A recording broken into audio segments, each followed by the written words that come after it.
আলহামদুলিল্লাহ। প্রোডাক্টিভ রমাদান বইটা নিয়ে আমরা আলোচনা করছিলাম। তো আজকে এই বইটি থেকে আমরা দেখব যে রমাদানের একটি আদর্শ রুটিন কেমন হতে পারে। স্বাভাবিকভাবেই রমাদানে আমাদের রুটিন একটু স্ক্যাটার্ড হয়ে যায়, কারণ রমাদানে আমাদের শিডিউল আসলে চেঞ্জ হয়ে যায়।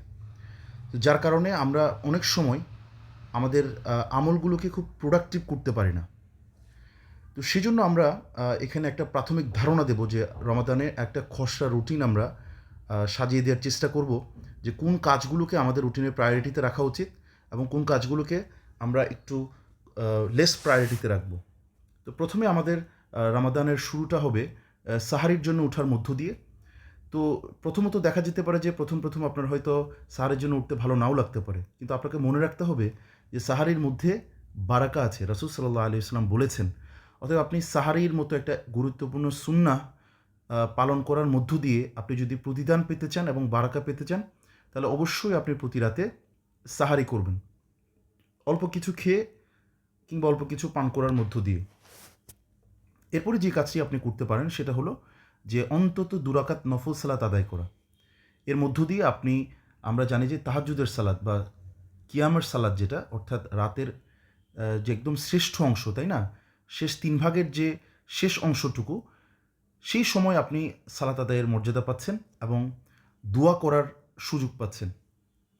এই সময়টুকু আপনি ইস্তিগফার করতে পারছেন, কোরআন তেলাওয়াত বা অন্যান্য ইবাদত করতে পারছেন, আল্লাহর তাসবিহ কিংবা প্রশংসা করতে পারছেন।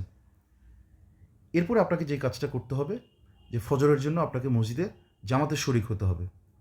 কাজের ব্যস্ততার কারণে হয়তো আমাদের অনেক সময় ৫ ওয়াক্ত নামাজ মসজিদে পড়া সম্ভব হয় না।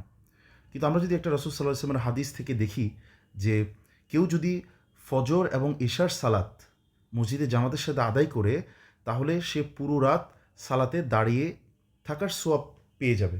তাহলে আমাদের অন্তত ফজর এবং ইশার সালাত জামাতের সাথে নিশ্চিত করতে হবে। এরপরে আসে আজকারের ব্যাপার। আপনি ফজরের সালাতের পরে আজকার করবেন এবং আরেকটি গুরুত্বপূর্ণ সময় হচ্ছে আসর। আসরের সালাতের পরের আজকারও যেন আপনার মিস না হয়। সকাল এবং সন্ধ্যার আজকার অবশ্যই আপনি করবেন। আর যেদিন আপনার সকালে কোনো কাজের তাড়া নেই, সেদিন আপনি চেষ্টা করবেন ফজর সালাতের পরে মসজিদে বসে থেকে তেলাওয়াত এবং জিকির করার মধ্য দিয়ে মশগুল থাকার জন্য, এবং সূর্য ওঠার ১৫ মিনিট বা এর কিছু সময়ের মধ্যে আপনি ২ রাকাত অর্থাৎ সালাতুদ দুহা আদায় করে নেবেন। কেননা যে ব্যক্তি সালাতুদ দুহা আদায় করবে, সে একটি পরিপূর্ণ হজ এবং উমরার সমান সওয়াব তাকে দেওয়া হবে ইনশাআল্লাহ।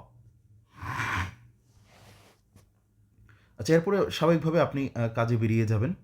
তো আপনাকে একটা জিনিস মনে রাখতে হবে যে আপনি আপনার কাজে যে সময় দিচ্ছেন, প্রতিটি সময় আপনি আল্লাহর রাস্তায় ব্যয় করছেন। কিভাবে করতে পারেন? আপনার যদি নিয়ত ঠিক থাকে যে আপনি হালাল সম্পদ উপার্জন করছেন, তাহলে কিন্তু আল্লাহ তাআলা আপনার কাজের প্রতিটি মুহূর্তের জন্য আপনাকে সওয়াব লিখে দিচ্ছেন। এখন আপনার কাজের সময়, সেটা জব হতে পারে কিংবা সেটা আপনার স্টাডি হতে পারে। 9 to 5 ধরেন আমাদের ইউজুয়ালি আমাদের দেশের প্রেক্ষাপটে এই যে জব আওয়ার্স, আপনাকে নিশ্চিত করতে হবে যে এই সময় আপনার কাজের ফাঁকে আপনি আল্লাহর জিকির করছেন বা বিরতিতে আপনি আল্লাহর জিকির করছেন, এবং আপনাকে নিশ্চিত করতে হবে যে আপনি সব ধরনের গুনাহ থেকে নিজেকে বাঁচিয়ে রাখছেন। অর্থাৎ আপনি শুধু আপনার সিয়াম উপবাস থাকার মাধ্যমেই পালন করছেন না, বরং আপনার অঙ্গ-প্রত্যঙ্গগুলো যেন সিয়াম পালন করছে, সেটা আপনাকে নিশ্চিত করতে হবে। কাজ থেকে আপনি ঘরে ফিরে এসে অবশ্যই একটু বিশ্রাম নেবেন এবং বিশ্রাম নেওয়ার পর অন্তত ১ ঘন্টা আপনি চেষ্টা করবেন কোরআনের সাথে সময় কাটানোর জন্য। ইফতারের আগ মুহূর্তে ০.৫ ঘন্টা একনিষ্ঠভাবে আপনি দোয়ার জন্য বরাদ্দ রাখবেন। কেননা আপনাকে মনে রাখতে হবে যে পুরো রমাদান কিন্তু রোজাদারের দোয়া কবুল হয়ে থাকে। অতএব দোয়ার জন্য আপনি একটা নির্দিষ্ট সময় বরাদ্দ রাখবেন।